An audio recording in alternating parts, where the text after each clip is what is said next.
You know, Jesus could have just taught about humility and arrogance or whatever, and it would have been fine. He could have given the example of the Pharisee. What really makes this parable powerful, of course, is the juxtaposition of the Pharisee and the tax collector. Just putting the two of them together and listening to their two prayers, you know. I pay tithes on my whole income. I fast twice a week. Oh God, be merciful to me, a sinner. And that's enough, you know, for that power to come through. It seems to me there's another contrast as well, maybe more implied, and that's the one I'd like to speak about this morning. And I look to the beginning of the Pharisee's prayer for that contrast. Oh God, I thank you that I am not like the rest of humanity or even like this tax collector.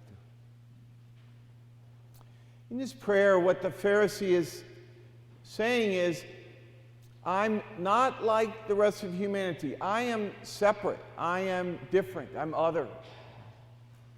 And the biblical language for this, of course, the biblical word for this is kadesh.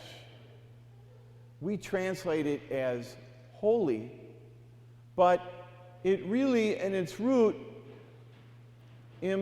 means separate or other. And it's the word applied rightly only to God.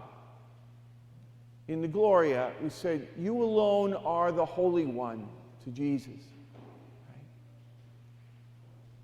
Right? And what the Pharisee is really doing is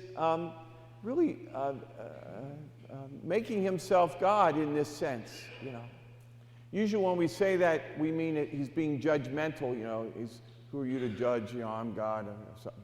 But really, what he's doing is deeper than that. He is separating himself from all of humanity. And that place only belongs to God. And for contrast, of course, I want to present to you Jesus. And here are a couple of things that we say. This is from one of the prefaces, one of the Sunday prefaces. For you so loved the world that in your mercy you sent us the Redeemer to live like us in all things but sin. Or the preface we'll use this morning. For out of compassion for the waywardness that is ours, he humbled himself and was born of the Virgin. So the Pharisee says, oh, humanity is terrible. Greedy, adulterous, dishonest, you know. I don't want to have anything to do with them.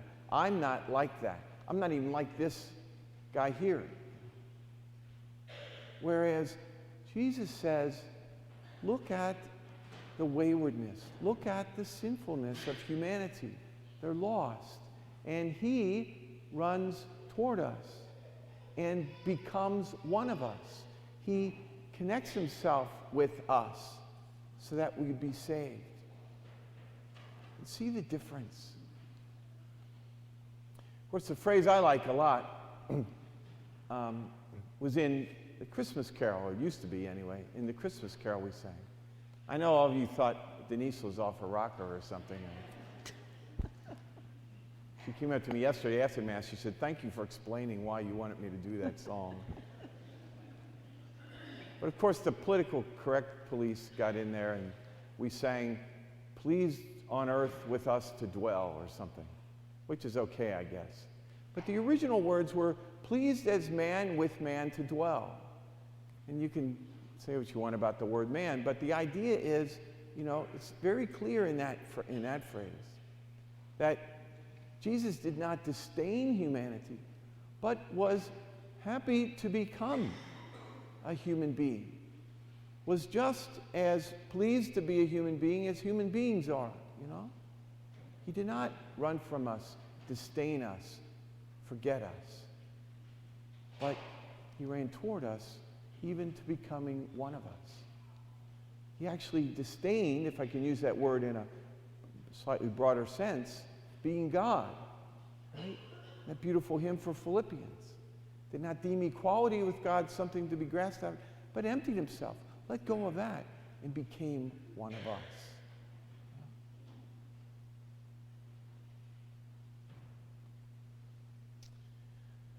We're like this Pharisee more often than we tend to think, you know. Have you ever said this or heard this? God, I hate people. People are so stupid. People are so self-centered. People are so whatever, you know.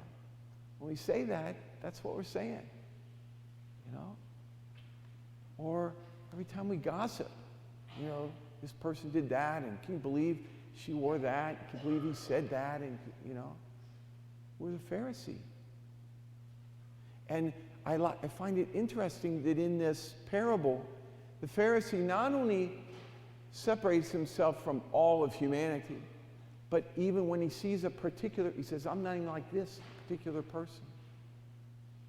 So sometimes we say that, you know, people are so this. But sometimes we say, this person is that. You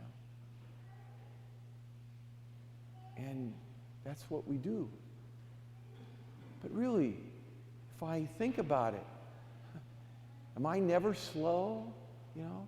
Do I never cut someone off driving, or do I never stop in the middle of the street because I'm confused about where I am and I'm looking around?